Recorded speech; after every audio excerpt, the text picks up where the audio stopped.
were right about one thing, Kevin. I have been watching. Couldn't help myself. Watching. Waiting. Holding my breath. But I'm no puppeteer, Kevin. I don't make things happen. Doesn't work like that. What did you do to Marianne? Free will. It's like butterfly wings. Once touched, they never get off the ground.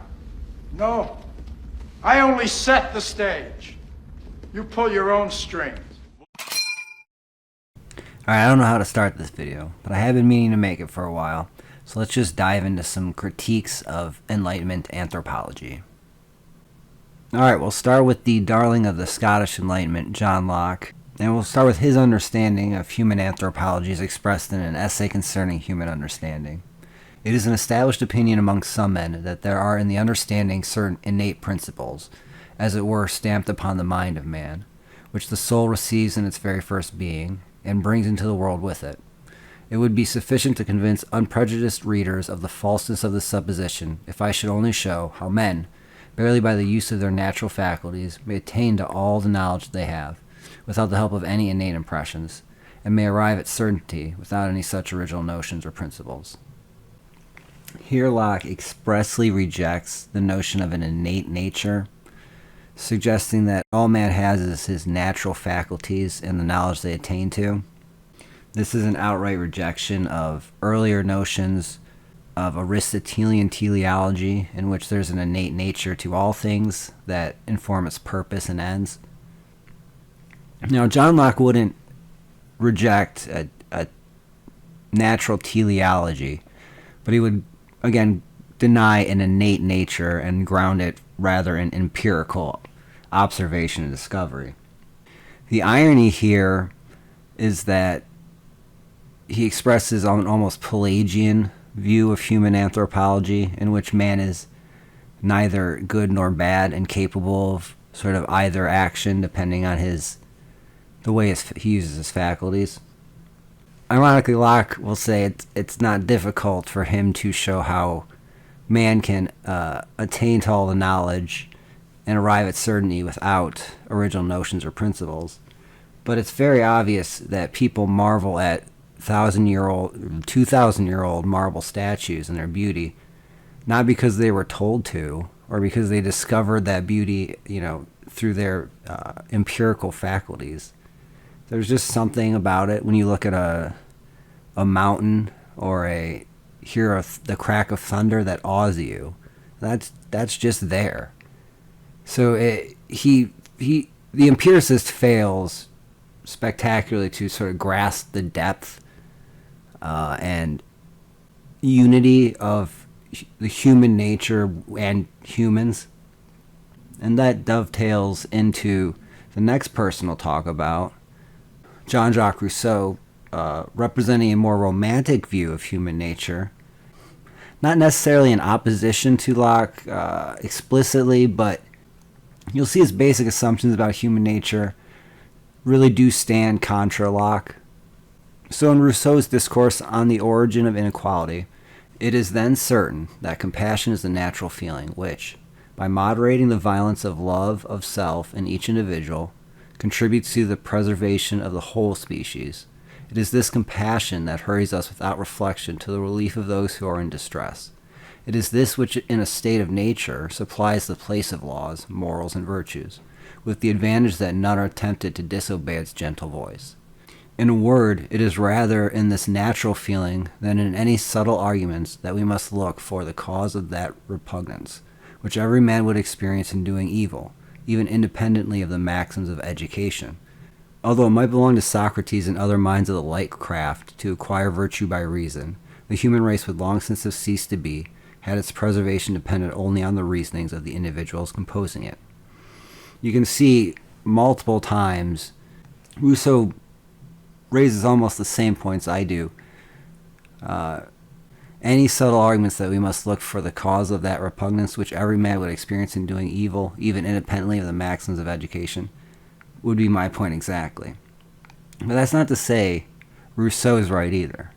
Because Rousseau has this view of human nature here that really The problem is that we're not just left in the state of nature. Now, he talks about the state of nature in a way that, ironically, sounds almost like the Garden of Eden. He's talking about the nature of Adam before the fall, where this feeling of love supplies laws, morals, and virtues. So whereas Locke denies any innate nature, Rousseau almost bets everything on it, to the point where he, in other places, calls into question private property, civil law, and all the things that, to him, stand in the way of this sort of pre-fall nature doing its work. So as we can see, Rousseau is right in as far as he recognizes an innate nature to man. And Locke is right not to reject an innate nature altogether, but the ability for that innate nature to, by feeling, carry us to a civilized state. And the final anthropology we'll look at could arguably be attributed to an older Aristotelian view. It's a view of right reason, but undeniably an Enlightenment view and not sort of an old Greek view. But it's the one typically put forward by the libertarian Murray Rothbard and other rationalists. Here Rothbard writes in The Ethics of Liberty, and here we come to a vital difference between inanimate or even non-human living creatures and man himself. For the former are compelled to proceed in accordance with the ends dictated by their natures, whereas man, the rational animal, possesses reason to discover such ends and the free will to choose.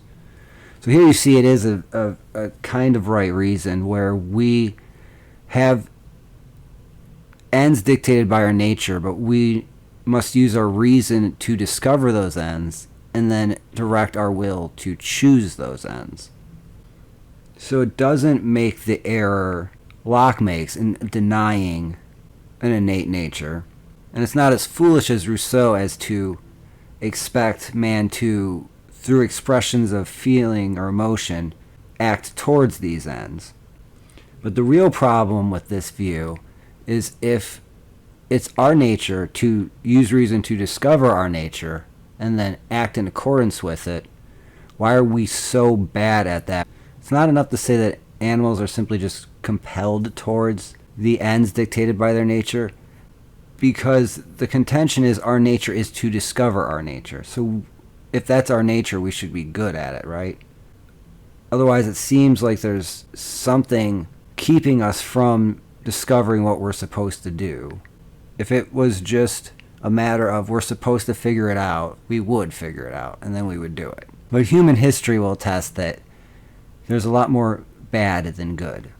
By this standard, we're actually a very unsuccessful species. This is a real problem for this view, too. But there is a simple solution, and that is original sin. Also, they teach that since the fall of Adam, all men begotten in the natural way are born with sin, that is, without the fear of God, without trust in God, and with concupiscence. And that this disease, or vice of origin, is truly sin, even now condemning and bringing eternal death upon those not born again through baptism in the Holy Ghost. So here we have our real answer.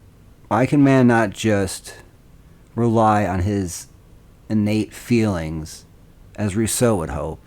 Why do, as Locke says, and Rothbard, do we need to investigate ourselves, in Rothbard's case, or the world, in Locke's case, to determine what we should do?